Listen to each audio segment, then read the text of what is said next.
இனியா, நீ தான் எத்தனையோ கதை எழுதுறியே, என் அப்பாவை பற்றி ஒரு கதை எழுத ப்ளீஸ்பா என்று சொன்னான். நீ நினைக்கிறத நீயே எழுதுனா நல்லா இருக்குமே சூர்யா என்று அவளும் சொன்னாள். இல்லப்பா, எனக்கு எழுதலாம் வராது. என் எண்ணத்துக்கு நீ உயிர் கொடுத்தா நான் ரொம்ப சந்தோஷப்படுவேன். கடற்கரை மணலில் அப்பா என்று எழுதி கொண்டே உற்று பார்த்து கொண்டிருந்த சூர்யாவை வியப்புடன் பார்த்தவள், சூர்யா, உனக்கு அப்பா நான் அவ்வளவு பிடிக்குமா என்று கேட்டாள். ஏன் அப்படி கேட்குற? அப்பா போய் 10 வருஷம் ஆயிடுச்சு. அப்பாவோட நினைவு அப்படியே தான் இருக்கு என்று அவன் பேச்சை ஆரம்பித்தான். அண்ணியின் வார்த்தைக்கு கட்டுப்பட்டு அப்பாவையும் அம்மாவையும் தனியே விட்டுவிட்டு தனி குடுத்தனம் போய்விட்ட அண்ணன் சுதர்சனை நினைத்து பார்த்து சிரித்து கொண்டே, இனியா, சரி சொல்லு சூர்யா என்று சொன்னாள். எங்க அம்மாவுக்கு கல்யாணமாகி 8 வருஷத்துக்கு குழந்தையே பிறக்கலையா இனியா? வேண்டாத தெய்வம் இல்லை, சுத்தாத கோவிலும் இல்லையா? அதுக்கப்புறம் அம்மா என்ன சுமந்திருக்காங்க. எங்க அப்பாவுக்கு தலைக்கால் தெரியல. அம்மா வயிற்றுக்குள்ள இருக்கும்போதே என்கிட்ட பேச ஆரம்பிச்சிட்டாராம். அப்ப எங்க நிலத்துல நல்ல விளைச்சல். அறுவடை முடிஞ்சு நெல்லெல்லாம் களத்து மேட்டில் குவிச்சுக்கிட்டு இருந்தாங்களாம். நான் பிறந்துட்டேன்ற செய்தி அப்பா காதுக்கு எட்டியதும், டேய், யார் யார் எவ்வளவு வேணும்னாலும் அள்ளிக்கிட்டு போங்கடா, புள்ள பிறந்திருக்கான்னு அப்படியே போட்டுட்டு சந்தோஷமா ஓடி வந்தாராம். அதுக்கப்புறம் 2 தம்பிங்கன்னு எங்க குடும்பம் அழகா வளர்ந்துச்சு என்று தான் சொல்ல வேண்டும். அவர் கூட சின்ன வயசுல விளையாடினது எல்லாம் ஞாபகம் இருக்கு இனியா. தேங்காய் பிஞ்ச வச்சு குச்சி சொருகி அழகா தேர் செஞ்சு கொடுத்து கயிறு கட்டி இழுத்தது இன்னும் மனசுல பசுமையா இருக்கு. திருவிழா அப்ப சாமி தரிகளன்னு அழுத என்ன இடுப்புல உட்காத்தி வச்சு 2 தம்பிகளையும் தோல் மேல தூக்கி, இப்ப தெரியதாடான்னு வாஞ்ச தீர கேட்பார். கை வலிக்குதுன்னு இறக்கி விட்டதே இல்லை. அம்மா தான் சொல்வா, பாவம்டா ராஜா, அப்பாவுக்கு கை வலிக்கும், இறங்குடாங்கன்னு. இப்ப என் அப்பா தோல் மேல சாஞ்சி அலனும் போல இருக்கு இனியா. என் வாழ்க்கையில மறக்க முடியாத நண்பன் என் அப்பா. அவர் என்னைக்குமே கடுமையா பேசி நான் பார்க்கலப்பா. அப்பா படிக்காததால என்ன நல்லா படிக்கணும்னு சொல்வார். சூரி, நல்லா படிப்பா, படிச்சு பெரிய உத்தியோகத்துக்கு போகணும். அந்த நாளை நான் பார்த்துட்டா வேற எதுவும் எனக்கு தேவையில்லையப்பா. அருகில் இழுத்து சட்டை காலரை நிமிர்த்தி சிரிப்பார். எங்க நிலத்துல வேலை செஞ்சவங்களை கூட கூலிக்காரங்களா எங்க அப்பா பார்த்ததே கிடையாது. அங்கேயே 30 பேருக்குனாலும் சாப்பாடு தயாராகும். அவங்க கூடவே அப்பா சந்தோஷமா சாப்பிடுவார். எந்த பருவத்துல விதைக்கணும், எப்ப அறுவடை செய்யணும்னு எல்லாமே அத்துப்படி என்று தான் சொல்ல வேண்டும். ஸ்கூல் முடிஞ்சா என் அப்பாவை தேடிக்கிட்டு நிலத்து பக்கம் ஓடுவேன். தூரத்துல பார்க்கும்போது அப்பா முதுகு தெரியும்.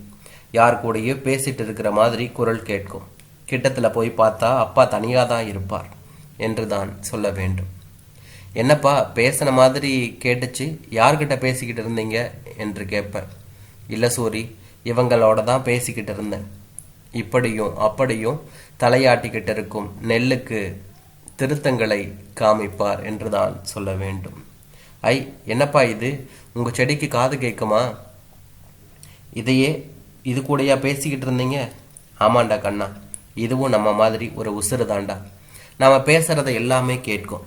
பாத்தியா, வறண்டு போவாம தண்ணி பாய்ச்சின உடனே அழகா சிரிச்சு நிக்கிறது. அதெல்லாம் ஒரு காலம் இனியா.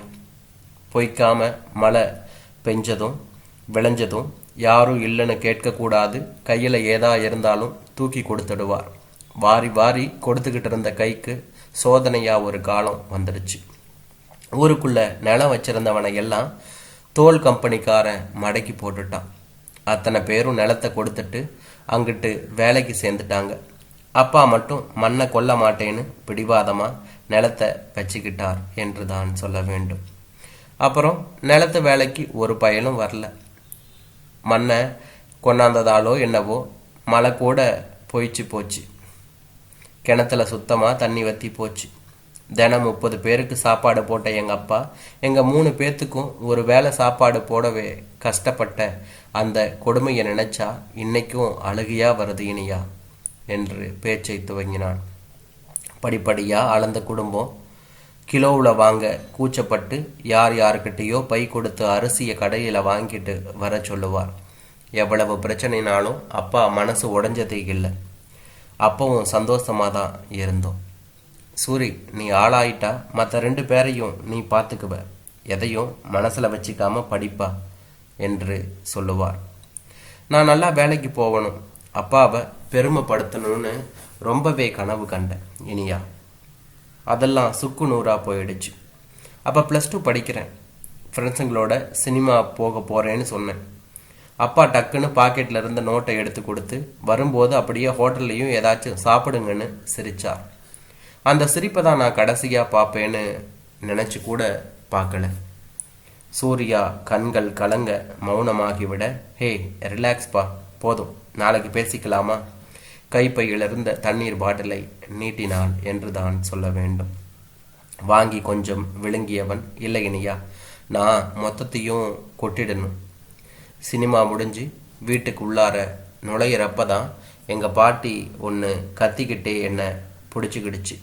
சூரி, அப்பா நெஞ்சு வலிக்குதுன்னு விழுந்துட்டாருடா, சித்தப்பா ஆஸ்பத்திரிக்கு தூக்கிக்கிட்டு போயிருக்காங்கடா, என்னைய கூட்டிகிட்டு போடா என்று சொன்னது.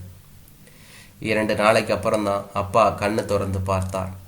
பேச முடியல, மூச்சு திணறல் ரொம்ப இருக்கு, பொழைக்கிறது கஷ்டம், வீட்டுக்கு கூட்டிக்கிட்டு போயிடலாங்கிறாங்க.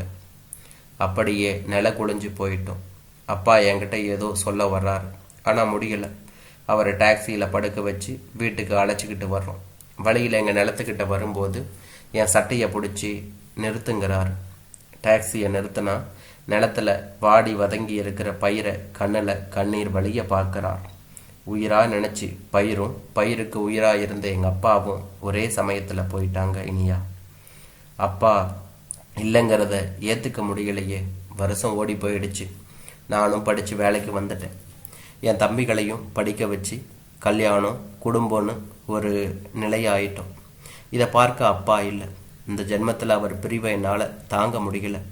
அடுத்த ஜென்மத்திலேயாவது எங்கள் அப்பா என்னோட வெற்றியை பார்த்து சிரிக்கணும் இனியா. எங்கள் அப்பாவுக்கு மகனா அடுத்த ஜென்மத்திலையும் பிறக்கணும். அடுத்த ஜென்மன்னு ஒன்று இருக்கா இனியா என்று கேட்டான். இனியாவின் கைகளை கோர்த்து தன் முகத்தில் பொத்திக்கொண்டு அழுதவனை என்ன சொல்லி தேற்றுவது என்று தெரியவில்லை என்று தான் சொல்ல வேண்டும். சூரி, இதை என்னால் கதையாக எழுதி மறந்துட முடியாதுடா. வாழ்கிற வர கூடவே வரும் ஞாபகங்கப்பா. உன்னை என் நண்பனா நினைக்கிறதுக்கு பெருமையாக இருக்குடா. உங்கள் அப்பாவை உன் கூடவே தான் இருக்கார். யாருன்னு யாரு? உங்கள் அப்பா தாண்டா, உனக்கு குழந்தையா பிறந்திருக்கார். சொல்லு, அவகிட்ட சொல்லு, தாத்தான்னு சொல்லி சொல்லி வளர்த்து விடு. இங்கே பாரு, யாழினி சிரிக்கிறா என்று சொன்னாள்.